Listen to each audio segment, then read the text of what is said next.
సంఘం ఆధ్వర్యంలో రైతులు, కౌలు రైతుల సమస్యల పరిష్కారానికి ఈ నెల 30న చలో విజయవాడ కార్యక్రమం విజయవంతం చేయాలని నాయకులు జగన్నాథం గారు, మునప్ప గారు పిలుపునిచ్చారు.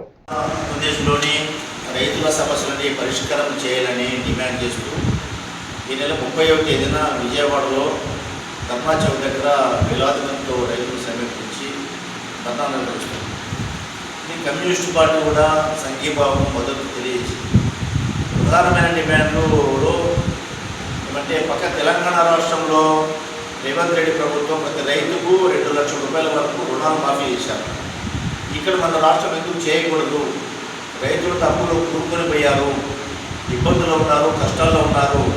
పక్క రాష్ట్రం చేసినటువంటి పథకాలను ఇక్కడ అమలు చేయకుండా చంద్రబాబు నాయుడు పదే నేను సీనియర్ ముఖ్యమంత్రి అంటాడు. ఏం సీనియరు? మిగతా జూనియరే 2 లక్షల రూపాయల వరకు రేవంత్ రెడ్డి గారు మాఫీ చేశారు. ఇక్కడ జూనియర్ అయినా కానీ ఇక్కడ మాఫీ చేయడం లేదు. అన్నదాత సుఖీభవ పేరుతోటి కొంత రైతుకు 20,000 రూపాయలు అకౌంట్లో జమ చేస్తారు. అరకొరగా చేసి కొంత పెండింగ్లు పెట్టి బకాయిలు పెట్టారు. 20,000 రూపాయలకి పంట ఏది కూడా లేదు. వ్యవసాయానికి ఎంత మామూలు మెట్ట పంట వేస్తే కూడా ఒక ఎకరానికి 50,000 రూపాయలు పెట్టుబడి అవుతుంది. ఈ 20,000 రూపాయలు ఎవరికి కావాలా? కాబట్టి ఈయన పప్పులు బెల్లం పెట్టి కూరు మారుతున్నాడు చంద్రబాబు నాయుడు. ఈ పప్పులు బెల్లం కాదు కావాల్సింది. రైతులకు ఒక ఎకరాకు 50,000 రూపాయలు అన్నదాత సుఖీభావ పేరుతో డబ్బులు విడుదల చేయాలా అని డిమాండ్ చేస్తున్నాం. అదేవిధంగా జాతీయ ఉపాధి హామీ పథకం పనులు వ్యవసాయాన్ని అనుసంధానం చేయాలా? కూలీల ఖర్చులు భరించలేకపోతున్నారు. వ్యవసాయం నష్టాల్లో కూరుకొని పోయింది, పెట్టుబడి ఎక్కువైంది. కాబట్టి తక్షణమే ఈ జాతీయ ఉపాధి హామీ పథకాన్ని వ్యవసాయాన్ని అనుసంధానం చేయాలని డిమాండ్ చేస్తున్నాము. ఈ మధ్యకాలంలో గత 10-15 రోజుల కిందట కేంద్ర ప్రభుత్వము అన్ని రకాల ఎరువుల ధరలు పెంచేసింది. ఒక బస్తాకు 200 రూపాయల నుంచి 300, 400, 500 రూపాయల దాకా పెంచేసింది.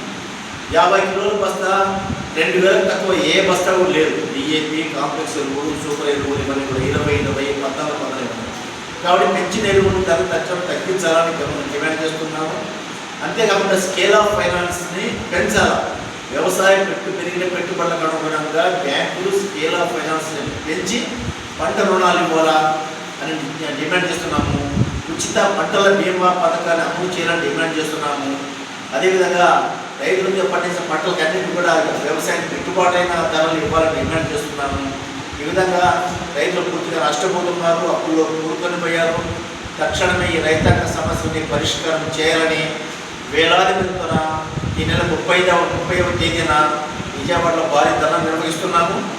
దీనికి అధిక సంఖ్యలో రైతులు తరలి వచ్చి అందరూ కూడా స్వచ్ఛందంగా అందులో పాల్గొని రాష్ట్ర ప్రభుత్వం యొక్క మెడలు వచ్చి రాష్ట్ర ప్రభుత్వం దగ్గర మన కోరికలు ఆవేదనంతా వెళ్ళగక్కి కాబట్టి ఈ సమస్యల పరిష్కారం కోసం 50 మంది రైతులు కథలు రావాలని ఆంధ్రప్రదేశ్ రైతు సంఘం తరఫున, భారత కమ్యూనిస్టు పార్టీ తరఫున రైతాంగానికి పిలుపునిస్తున్నాం.